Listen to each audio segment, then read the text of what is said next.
Bienvenue dans le podcast de Beebonds, la plateforme de crowdlending. Je m'appelle Joël Duisan et je suis le fondateur de Beebonds. Dans chaque épisode, nous allons vous présenter les personnes qui portent les projets en financement et nous lèverons le voile sur leur vision et leur parcours. Nous aborderons également les thématiques liées au financement d'entreprises et aux stratégies d'investissement pour dynamiser l'épargne citoyenne et la trésorerie des entreprises. Bonne écoute. Bonjour à tous, pour ce nouvel épisode, nous avons le plaisir d'accueillir l'apiculteur partenaire de Beebonds. Bonjour Alexandre Lefebvre. Bonjour. Bienvenue dans ce podcast, merci d'avoir accepté notre invitation. Tu n'es pas que apiculteur, mais aussi et surtout un expert en agriculture urbaine. Tu nous accueilles aujourd'hui au cœur de la ferme Maximilien à Bruxelles, plus vieille ferme urbaine de la ville que tu diriges depuis quelques temps, quelques mois. Depuis le mois de septembre, donc quelques mois. Depuis le mois de septembre. Alors, est-ce qu'on peut dire que la mission qui réunit toutes tes casquettes est la suivante, développer l'agroécologie urbaine à Bruxelles via des projets sociaux, éducatifs et commerciaux ? On peut tout à fait dire ça. Plus largement, c'est surtout répondre à des défis environnementaux et qui sont très importants comme l'érosion de la biodiversité, le changement climatique, la pollution mondiale, l'épuisement des ressources naturelles. Et l'agriculture urbaine, c'est ce que je connais le mieux, c'est ce que je sais faire, et donc c'est une des réponses que je peux apporter à tous ces défis environnementaux. C'est évidemment pas la solution miracle, mais j'ai assez bien de connaissances et de savoir-faire là-dedans pour faire en sorte qu'en tout cas les projets qui veulent répondre à ces défis environnementaux en intégrant l'agriculture urbaine le fassent vraiment bien. Eh bien justement, revenons un peu sur ton parcours. Tu as commencé par des études de bio-ingénieur. Raconte-nous un peu comment tu es arrivé dans l'agriculture urbaine. Quand j'ai fait mes études de bio-ingénieur, j'ai choisi tous les cours qui n'avaient rien à voir avec l'élevage industriel, la production industrielle de végétaux.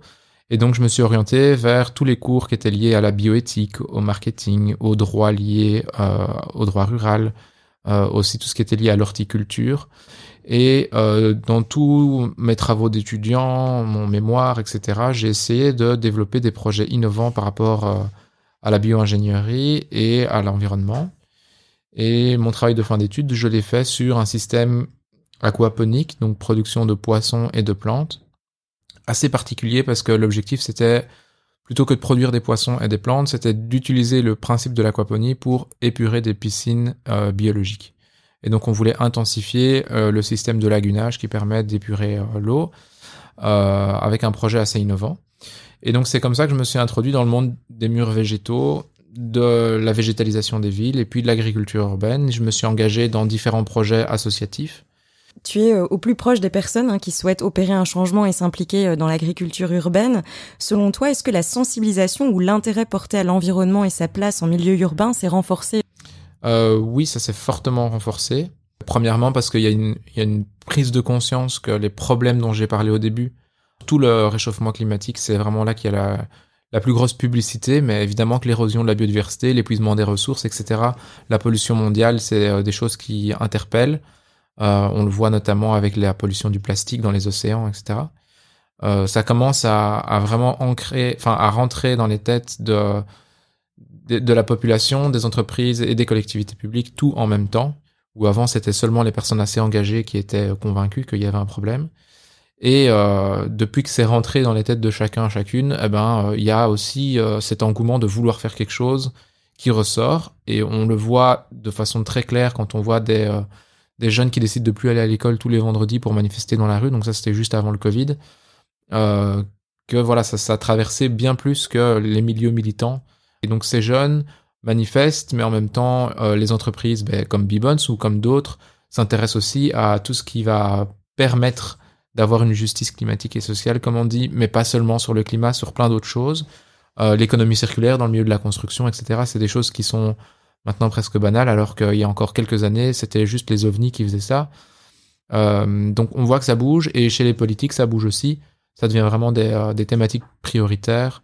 On a maintenant des personnes qui sont chargées bien-être animal et climat dans les administrations de chaque commune. Y a vraiment des signes qui montrent que ça bouge. Est-ce que ça bouge assez ? Ça, c'est un peu la grosse question que tout le monde me pose. Et donc, personnellement, je trouve que pas du tout assez, parce que les moyens qui sont mis à disposition pour développer tout ça sont infiniment trop petits par rapport aux moyens qu'on continue de mettre dans des choses qui continuent de détruire tout ce qu'on veut essayer de protéger, restaurer, défendre. Et donc là, il y a un gros déséquilibre. mais il faut bien commencer par quelque chose. Donc, ce que je dis souvent, c'est que ça sert à rien de passer sa vie à se battre contre les gens qui détruisent des choses si à côté, on fait rien pour construire. Et donc, il faut quand même un équilibre entre les deux. Et donc, pour le moment, c'est un équilibre qui est en train d'être trouvé, je trouve. Et comment toi, tu construis à ta manière ? Comment je construis ? Partout où je peux aider, la première chose pour moi, c'est la transmission du savoir. Ce que j'aime faire aussi, c'est moi-même pas être juste un conseiller, mais moi-même agir et faire des choses. Et c'est comme ça que je me suis lancé dans l'apiculture. Le but à la base, c'était développer un potager sur mon toit. Je me suis dit que ça pouvait être intéressant. J'ai obtenu des financements pour ça. J'ai cherché les financements, je les ai obtenus. Avec des voisins, on a installé le potager. Et je me suis dit que ça pouvait être intéressant d'avoir des abeilles pour que nos plantes soient bien pollinisées. Et je me suis entouré de quelqu'un qui avait la passion de l'apiculture, qui a installé les ruches. Et puis il m'a transmis sa passion. Et donc maintenant, je développe des potagers un peu partout en ville, des ruches aussi, et je végétalise différents endroits, même avec du houblon qui après va servir à produire des bières avec des brasseurs locaux. Et donc pourquoi je raconte toutes ces histoires, c'est pour dire que je ne fais pas que conseiller des gens comme ferait un architecte ou un académique, mais que je mets la main à la terre. Je mets la main à la terre, oui, pour le coup. Pour vraiment faire changer les choses comme je peux dans une partie de mon temps. Alors, on va aussi vulgariser, parce que c'est aussi l'objectif pédagogique de ce genre de discussion. Est-ce que tu peux nous parler de la végétalisation ? Est-ce que c'est ? Oui. Et comment est-ce qu'on fait ça ? Donc, la végétalisation, c'est un principe qui permet de rendre une ville qui est très minérale, comme la plupart des villes, un peu plus végétale. Donc, qu'est-ce que ça veut dire ? Ça veut dire introduire les plantes dans la ville, et ça sous différentes formes. Le plus simple et le plus évident, c'est bien sûr planter un arbre. On le plante une fois, et puis ça va pousser pendant des années et des années. Ça, on végétalise. Mais c'est pas toujours possible, et des fois, il n'y a pas suffisamment d'espace, etc. Donc, on peut faire d'autres choses. On peut faire des prairies fleuries, comme on a sur le boulevard, l'avenue Franklin Roosevelt par exemple. Ils ont transformé une zone engazonnée, c'était déjà une forme de végétalisation, en prairie fleurie pour les pollinisateurs. On peut simplement fleurir son balcon. On peut végétaliser une toiture. Maintenant, c'est même une obligation légale. Toute nouvelle construction doit végétaliser à Bruxelles sa toiture, au-dessus de 100 mètres carrés en tout cas, c'est sûr, et même pour certaines rénovations, dès que c'est une toiture plate. On peut faire des murs végétaux, plein de formes différentes, soit utiliser des plantes grimpantes, soit utiliser des structures dans lesquelles on va pouvoir constituer comme une mosaïque, comme un tableau végétal. Évidemment, c'est à chaque fois des techniques différentes, des coûts différents et des avantages environnementaux différents. Et enfin, avec l'agriculture urbaine, on peut développer des vraies fermes urbaines, comme ici à la ferme du Parc Maximilien, où on va planter plein de choses, avoir des animaux, etc. Tiens, parle-nous un petit peu de cette ferme où on se situe pour enregistrer ce podcast. Donc on se situe dans la ferme du Parc Maximilien, qui est la seule ferme urbaine pédagogique en plein cœur de Bruxelles. Toutes les autres fermes pédagogiques sont plutôt en périphérie. Et on est aussi une des plus anciennes fermes urbaines d'Europe, voire du monde, parce que depuis que l'agriculture a quitté les villes, grâce au fait que on a eu des voies de circulation plus pratiques, les avions, les bateaux, les trains, les autoroutes, et aussi que le pétrole a permis à bon marché de pouvoir acheminer toutes ces denrées alimentaires dans les villes, aussi de les refroidir, de les stocker, etc. Dans la plupart des villes des pays occidentaux, l'agriculture est partie. Et la ferme du Parc Maximilien, sans le savoir, a eu une idée que maintenant toutes les villes ont, c'est-à-dire rapprocher l'agriculture de la ville pour reconnecter les citoyens à la terre. Et à la base, la ferme du Parc Maximilien, c'était surtout pour les animaux de la ferme. Les Bruxellois n'avaient plus aucun contact avec les animaux de la ferme. Il y avait un terrain ici qui a été un ancien héliport et une station essence, qui a été transformé en endroit assez hors du temps, atypique, de ferme avec des vieux bâtiments de ferme, etc., mais qui ont été construits dans les années 80, les vieux bâtiments de ferme. Donc c'est des vieux bâtiments récents. Et au fur et à mesure, la ville s'est densifiée tout autour, et donc on se retrouve avec une ferme urbaine de 1 hectare en plein milieu de la ville, entre la place Sainte-Catherine, la gare du Nord et Tour et Taxi. Donc on a des publics très différents, des entreprises, des touristes, des habitants de logements sociaux, des administrations bruxelloises, etc., tout autour de nous. Et c'est ça qui fait un peu la richesse et la particularité du projet, qui est un peu unique au monde par son ancienneté et par sa localisation. Il y a encore le temps pour les abeilles ? Et il y a aussi des abeilles ici directement, et du temps pour m'occuper moi-même des abeilles. L'avantage de l'apiculture, c'est que c'est saisonnier, donc pendant toute la période hivernale, on laisse les abeilles tranquilles. Et alors, une fois que la période pour l'apiculture commence, on dérange les abeilles le moins possible, on regarde si elles ont suffisamment de place, on ajoute de la place quand il en faut, et on récolte le miel quand il y a la production qui est suffisamment grande. Et ça demande relativement peu de temps. On passe une fois par semaine, une fois tous les 10 jours, voir les ruches. Et donc j'ai un peu d'aide évidemment pour ça, parce que sinon je pourrais pas m'occuper de tout ça tout seul.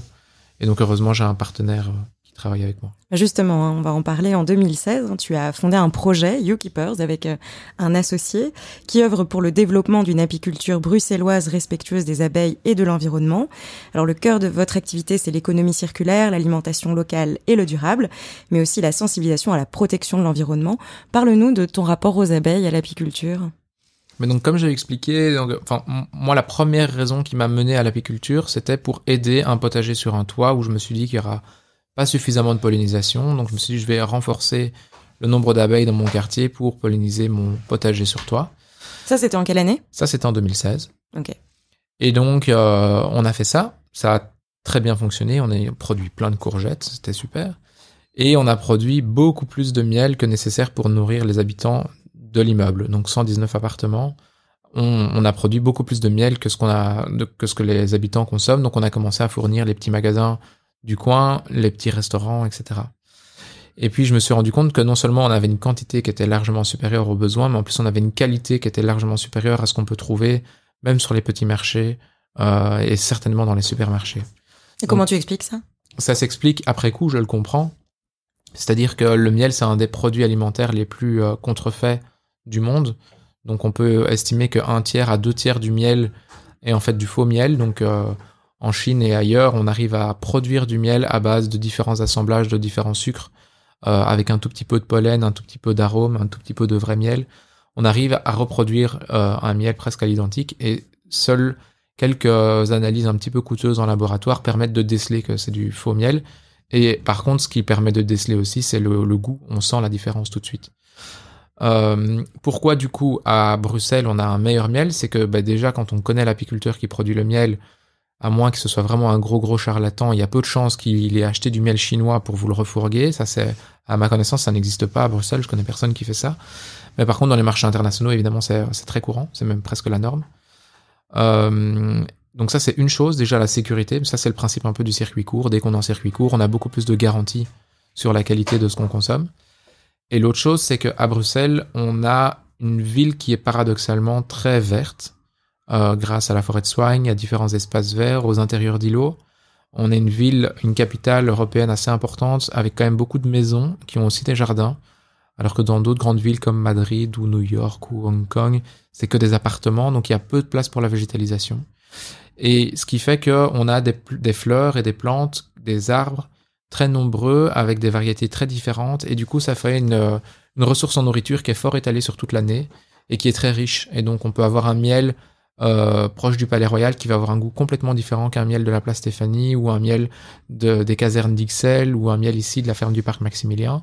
Et donc on a une richesse en termes de diversité de miel qui est liée à la diversité des fleurs. Et aussi, ces fleurs vont être disponibles tout le temps. Alors qu'à la campagne, si vous avez un énorme champ de tournesol, super pour les abeilles, mais le jour où l'agriculteur va passer pour récolter son tournesol, il n'y a plus rien sur des hectares à des hectares, ça devient un désert écologique.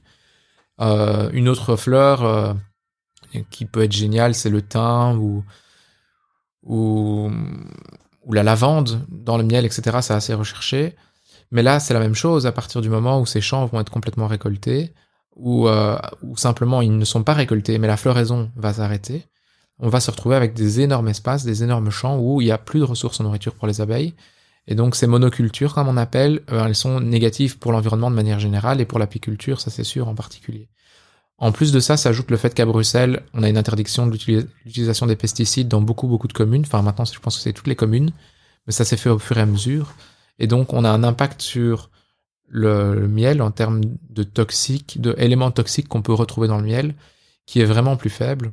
Et ça a été mesuré par des différentes études qui ont été menées sur mon miel et sur d'autres miels en Wallonie, de l'ULB, qui ont démontré que c'était une vérité. Et donc paradoxalement, la pollution qu'on a en ville a un impact qui est plus faible que la pollution qu'il y a à la campagne. Et ça se comprend quand on l'explique, c'est-à-dire que les miels vont chercher leurs ressources en nourriture, donc le pollen et le nectar, sur les fleurs, Et si ces fleurs sont pulvérisées chaque année et plusieurs fois par an, forcément, ça va se retrouver dans le miel. Par contre, les voitures qui circulent en ville, etc., n'ont pas un impact direct sur les fleurs. Elles vont produire du CO2 et tout un tas de choses qui sont mauvaises par rapport au réchauffement climatique, aux voies respiratoires des hommes, etc., provoquer des cancers, etc., par rapport au système respiratoire humain. Mais les abeilles ou les fleurs de la ville, elles ne sont pas ou peu impactées par cette pollution. On en retrouve un petit peu dans le pollen, donc moi je ne commercialise pas de pollen produit en ville, même si on pourrait, mais on en retrouve un petit peu, donc je le fais pas. Et du coup, dans le miel, on retrouve vraiment très très peu de polluants dans le miel urbain. Comment est-ce que tu as appris ton métier d'apiculteur sur ton toit potager? Eh ben, je l'ai appris en contact de mon partenaire qui s'appelle Pavel de son nom de famille et qui fait de l'apiculture en Roumanie depuis 3 générations. Et il faut savoir qu'en Roumanie, l'apiculture, c'est comme la brasserie ou la chocolaterie en Belgique. C'est quelque chose qui est vraiment très réputé et qui a un savoir-faire qui se transmet de génération en génération, qui s'apprend pas dans les écoles. Il y a des écoles d'apiculture, bien sûr, mais là, on apprend les bases théoriques. Comme chez nous, il y a des écoles pour apprendre à brasser. Ça fait pas de quelqu'un un bon brasseur. Il faut vraiment être en contact avec des personnes qui ont ce savoir pour l'apprendre. Et donc, moi, j'ai pas fait d'école d'apiculture. J'ai fait de l'école de Jean Blou, donc des écoles d'agronomie générale. Donc, j'ai toutes les connaissances sur les insectes, etc., les plantes. Mais vraiment, la technicité, comment faire un bon miel, etc., comment bien entretenir, prendre soin des abeilles, c'est Pavel qui me l'a appris. Et qu'est-ce que vous faites avec YouKeepers ? Et donc, ce qu'on fait principalement, c'est prendre soin de nos abeilles pour produire un miel pour nous, notre famille. Et puis après, j'ai dit pour des petits commerces, des restaurants, etc. Quand on a vu que ça fonctionnait bien, qu'on avait beaucoup de demandes, on s'est développé grâce à un appel à projet qui s'appelle CU. Donc, c'est un projet d'occupation temporaire des casernes d'Ixelles, où on a eu la chance d'avoir un local pour développer notre activité, donc notre miellerie, et aussi d'installer plus de ruches sur la toiture de CU. Donc, on a une dizaine de ruches sur le toit des casernes d'Ixelles, ancienne caserne de gendarmerie. Et donc, sur base de cette production, on a pu commencer à vraiment cibler des clients. Être en contact avec des clients comme Brussels Beer Project et autres qui ont des besoins en quantité qui sont un peu plus importantes et développer des chouettes projets, des bières au miel, du chocolat au miel, des restaurants gastronomiques qui utilisent notre miel, des choses comme ça. On a vu que ça fonctionnait bien. On a été en contact avec différentes entreprises qui souhaitent installer des ruches chez elles pour être formées à ça. Et donc, c'est comme ça qu'on s'est retrouvé à d'abord entretenir des ruches qui existaient déjà dans nos entreprises et puis à proposer d'installer des ruches en entreprise ou que des entreprises parrainent des ruches chez nous et qu'on organise tout un tas d'activités en lien avec ça. Et c'est ce qu'on fait avec Beebones, par exemple. Très bien, justement, c'est une parfaite transition pour parler de Beebones. Merci. Donc, bonjour Alexandre, tu es l'apiculteur de Beebones, donc Beebones qui est une plateforme de financement participatif et dont la vocation est de créer un circuit court du financement. Et donc ça veut dire quoi concrètement ? Mettre directement en rapport des investisseurs, petits ou grands, donc à partir de 1 000 €, et les mettre directement en rapport avec le porteur des porteurs de projets pour les aider à financer les projets qui sont proposés sur la plateforme. Donc ça, c'est la dimension circuit court du financement. Mais on comprend que toi, tu es dans un autre circuit court qui est celui donc de l'agriculture, de la protection de la biodiversité. Et donc il y a un lien entre ces deux institutions qui est au cœur de l'identité même de Beebones, qui est l'abeille, et ça se traduit par un sponsoring, ou en tout cas un soutien financier, qui pour chaque campagne réalisée sur la plateforme, une ruche est supportée, donc que YouKeepers et donc toi-même développé. Est-ce qu'on pourrait, pour les gens qui nous écoutent, un peu expliquer donc l'équilibre ou l'économie de ce projet, donc qui est comment tu prends le soutien, comment tu finances, je veux dire, l'aménagement de ces ruches, quels produits tu extrais, de valeur aussi. Voilà. Ouais.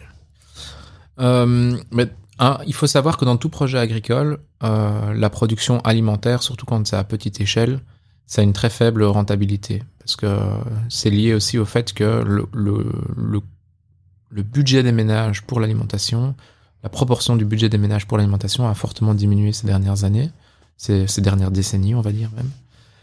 Et du coup, on achète beaucoup d'aliments à l'étranger, etc., à des prix très bas. Et donc, même les produits artisanaux, comme le miel produit localement, au final, se vend à un prix qui ne permet pas à lui seul de rémunérer un petit apiculteur qui a quelques dizaines de ruches. Et ce, malgré le fait que ce bon miel, je vais dire, est nettement plus cher que celui qu'on trouve dans les supermarchés et qui est parfois souvent pas du miel, d'ailleurs. Oui. Donc, j'essaye de faire en sorte qu'il soit pas trop nettement plus cher. Il est quand même concurrentiel. Donc, on est obligé d'une certaine manière de s'aligner avec certains prix. et notamment avec le fait que l'apiculture en Belgique et dans pas mal de pays occidentaux est pas mal occupée par des personnes qui ont par ailleurs un métier de médecin, avocat ou autre, et qui font l'apiculture par passion, plus que pour financer quelque chose. Et donc, en fait, ils vendent leur miel à un prix qui leur permet de l'écouler assez facilement et de financer leur hobby. Donc le soutien des entreprises, comme Bbones en l'occurrence, ça permet aussi alors de diminuer le coût initial de l'aménagement de la ruche, quoi. Oui, donc dans mon projet, comment ça fonctionne, Bbones va me permettre de financer une nouvelle colonie. Et il faut savoir que dans une ruche, on a une seule colonie d'abeilles avec une reine et puis les ouvrières et puis les mâles. Et donc une colonie d'abeilles, en fonction de comment on va gérer la ruche, des impacts du climat, des pollutions, des espèces invasives comme le frelon asiatique ou le varroa, etc., on peut avoir une mortalité de la colonie après 1 an, 2 ans, 3 ans, maximum 4 ans. Si on gère bien, on peut produire de nouvelles reines et prolonger un peu la durée de notre colonie. Mais donc régulièrement, il y a quand même un besoin de remplacer les colonies et aussi de garantir une certaine qualité génétique. Et donc nous, on ne fait pas d'insémination artificielle des reines, chez nous, pas encore en tout cas. Et donc on doit acheter ça à quelqu'un qui a le savoir-faire, et ça coûte quand même assez cher. Et donc... Tu nous en as parlé lors de l'inauguration qui a eu lieu il y a quelques jours. Et donc on a apparemment un expert de renommée internationale en Belgique du côté de Ferrières, c'est ça? Oui, donc un peu plus loin que Liège, à Ferrières. Il y a une personne assez âgée qui s'appelle José Artus et qui a déjà... énormément partagé d'informations, développé des choses dans le domaine de l'apiculture, et il arrive à développer une génétique assez unique d'abeilles. Donc lui, il est spécialisé dans la variété Buckfast, mais il développe cette variété très localement ici en Belgique depuis plus de 20 ans. Et donc c'est une abeille qui est vraiment adaptée au climat belge et qui a des caractères de douceur, de productivité, de résistance aux maladies qui sont assez impressionnants. Et donc c'est pour ça que on travaille étroitement en partenariat avec lui, qu'on prend tous ses conseils aussi. Donc quand on disait que j'ai appris en fait en partenariat avec un apiculteur d'origine roumaine qui a beaucoup d'expérience, ben j'apprends aussi en partenariat avec un apiculteur plus âgé, belge, qui a énormément d'expérience et qui peut me partager d'autres choses plus théoriques sur l'apiculture. Donc ça c'est le sourcing, vous achetez des bonnes abeilles, je vais dire. Et puis après, vous devez trouver, donc vous avez un partenaire, un sponsoring, par exemple, d'entreprise pour pouvoir acheter ces abeilles. Oui. Après, il faut trouver un lieu. Alors, est-ce que tu peux nous dire comment tu trouves ces lieux et comment tu tombes d'accord pour pouvoir exploiter ce lieu, quoi, avec des exemples? Oui, ben il y a différents exemples. C'est un peu comme ça pour n'importe quel projet d'agriculture urbaine. Soit on va se comporter comme si on prend le parallèle avec quelqu'un qui cherche un logement, comme un locataire, on cherche un endroit où on va pouvoir, contre rémunération, avoir un petit espace, on peut faire ça. Donc ça c'est possible, on va voir quelqu'un, on lui dit voilà, est-ce que je peux occuper ton terrain, combien ça coûte, ou combien de pots de miel je dois te donner en échange. Donc ça c'est possible, donc on fonctionne un peu comme ça pour les terres d'ici, donc on entretient leur ruche et on fournit du miel en échange du terrain qu'on peut utiliser. Soit on peut fonctionner avec des appels à projets comme à CU, donc c'est un lieu d'occupation temporaire. Là, on paye simplement les charges de notre local, mais on doit rien payer d'autre, on n'a pas de loyer à payer, etc. Mais on vient avec un projet qui intéresse le collectif. Ça, c'est une solution.